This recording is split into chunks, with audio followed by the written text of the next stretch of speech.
3% के लोगों के, ये 3% लोगों पे कोई वो नहीं, ये गद्दार है। जहाँ सरकार बनेगी ये मरे खाने तुरंत चले आएंगे। ये गद्दार है, आखिरी में गद्दार है, ये गद्दार है। 400 नहीं है तो 500 पार, लेकिन कह 400 इसलिए रहे कि लोग ताकि हार्ट अटैक न हो जाए। जब भी कह रहे हैं 400 पार तो अपने घर में बैठो का है, जनता के बीच में जा रहे 400 का बैनर लगा चुप पे आराम से घोषणा हुआ, जो दिन चुनाव परिणाम हो वही दिन तुम पता चल दे 400 पार हो कि 400 हार हो। गरीबी में 80 करोड़ हिंदुस्तान की जनता वो बस 5 किलो राशन में पिट रही है। पिट के वो जान चुकी है कि 10 पैसे की चीज 100 रुपए में जो है कि हमको मिल रही है। कि तबाह होकर भी तबाही नहीं दिखती, अंधभक्तों को कोई दवाई नहीं बिकती। तो इनसे ना उलझो, इनके पास कोई दवाई नहीं, तबाह होकर तबाही नहीं दिखती और अंधभक्तों के साथ कोई दवाई नहीं बिकती। इनसे ना उलझो, ज्यादा बेहतर है। देश खुशहाल है। बस आखिरी सवाल अभी ले लेंगे। देश की देश मोदी राज, जब आप गांव में उतर के जाइए तब देखेंगे कि कितना खुशहाल है, कितना गरीब है, क्या है। कुछ परिवर्तन हुआ। 10 साल में सब मस्त है। 10 साल में सब मस्त नहीं है। खाली 5 किलो राशन लेके गरीबी में 80 करोड़ हिंदुस्तान की जनता वो बस 5 किलो राशन में पिट रही है। पिट के वो जान चुकी है कि 10 पैसे की चीज 100 रुपए में जो है कि हमको मिल रही है। ठीक जब आपको देना।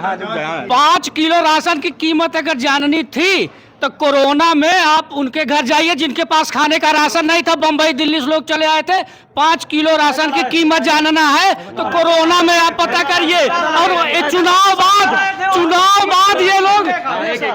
बाद ये लोग फिर राशन कीमत जान जाएंगे। बता रहा हूँ, ये इनसे पूछिए पहले जो कोरोना काल में कितने लोग पैदा लगे, और जो लखनऊ में टीन लगवा दिए थे, इतनी हत्या हुई थी कि टीन लगवाना पड़ा था अपने काले कारनामों को छुपाने के लिए। और देश में जो इलेक्ट्रॉन पर चंदा दिया है ना, अगर खुल जाकर दंगे हो जाएंगे मोदी जी इनकी सरकार के लोग। चलिए आखिरी सवाल हम ले लेते हैं दोनों तरफ से।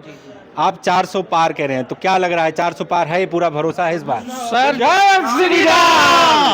सर 400 नहीं है तो 500 पार, लेकिन कह 400 इसलिए रहे कि लोग ताकि हार्ट अटैक न हो जाए।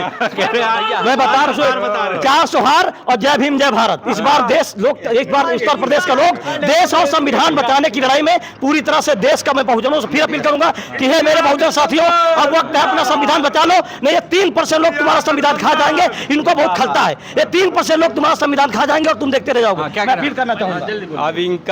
अब इनका कह रहा है कि हम 400 पार हैं तो घर में बैठो चुप पे रहा। पहले बात हम कर, जब भी कह रहे हैं 400 पार तो अपने घर में बैठो का है, जनता के बीच में जा रहे 400 का बैनर लगा चुप पे आराम से घोषणा हुआ, जो दिन चुनाव परिणाम हो वही दिन तुम पता चल दे 400 पार हो कि 400 हार हो। और ये कह रहे हैं कि हम 400 पार पहले से 500 कह रहे हैं। हाँ, इनका वह सपना है जो 15 लाख जनता दिखाई न है कि 15 लाख में 5 रुपया नहीं दिन वह हालात। एक बैग कहा था कि तबाह होकर भी तबाही नहीं दिखती, अंधभक्तों को कोई दवाई नहीं बिकती। तो इनसे ना उलझो, इनके पास कोई दवाई नहीं, तबाह होकर तबाही नहीं दिखती और अंधभक्तों के साथ कोई दवाई नहीं बिकती। इनसे ना उलझो, ज्यादा बेहतर है। देखिए अच्छा है, सुनिए भाई साहब के लिए जो विपक्ष है पूरी सीट पे लड़ाने की कुव्वत नहीं रख सकता है, वो 400 को क्या रोकेगा? सुनिए सुनिए पहले रुक जाइए। उसके बाद एक चीज और है, योगी सरकार एक ऐसी सरकार है जो गुंडों को निष्ठ नाबूद कर रही है पूरी तरह से। सिलेक्ट करके, सिलेक्टिव वाला, सिलेक्टिव नहीं, उसमें धनंजय सिंह खुद गए थे।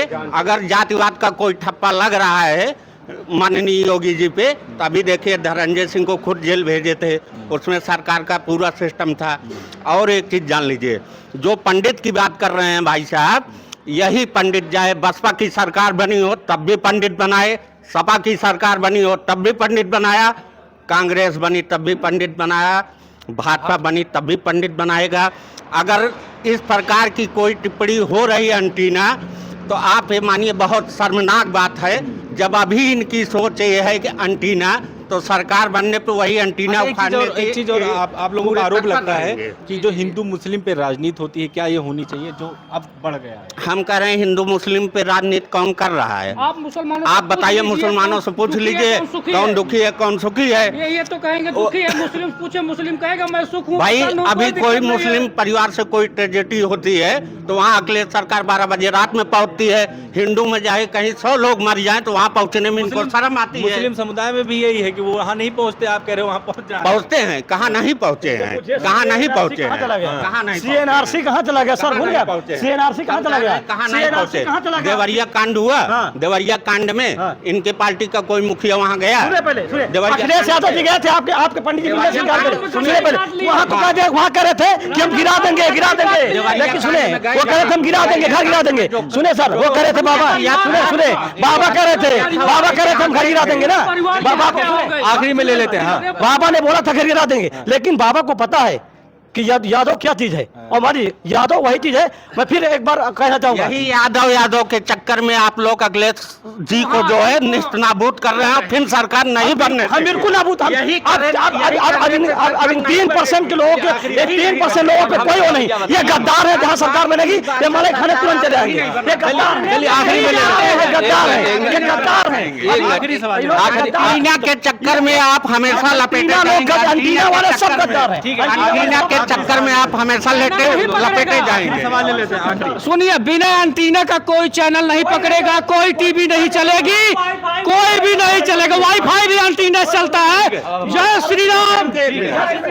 एक मिनट भाई, सपा के नेताजी हैं, कह रहे हैं पंडित की हमें कोई जरूरत नहीं है, तो ठीक है, पंडित भाई जितने भी हैं वो सपा से अपना बाइकाट करके जो है बीजेपी में आए। इनके माननीय नेताजी कह रहे हैं एंटीना को हमकी कोई जरूरत नहीं है। हम बता आखिरी बोलिए, खुल के बोलिए। सुने, मैं क्या मैं बोल रहा हूँ, देखिए ये सब चीजें अभी मुद्दों पर बात कीजिए, मुद्दों पर बात मैंने कीजिए। कैसे बोला? मैंने बोला 3% लोग, हम इसलिए बोले ये हमारे राष्ट्रीय अध्यक्ष जी का बयान, मैं अपनी जुबान से बोल रहा हूँ।